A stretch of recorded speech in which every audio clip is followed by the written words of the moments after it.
สบายดีตอนเช้าเด้อพี่น้องพามาชมดอกไม้เนาะในหน้าร้านมีลายสีนะพี่น้องเนาะได้ให้เบิ่งเด้ออันนี้เป็นว่าสายพันธุ์มาจากอินโดนีเซียเนาะอันนี้สายพันธุ์มาจากประเทศ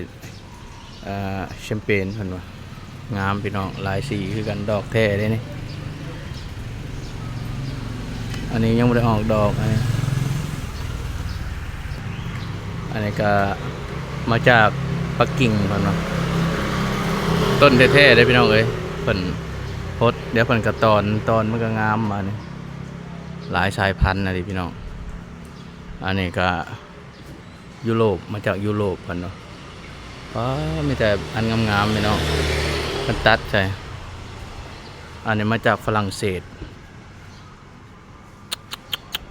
สวยงามเลยพี่น้องเอ้ยโหหลายสายพันธุ์เพิ่นประดับหน้าร้านเพิ่นเนาะ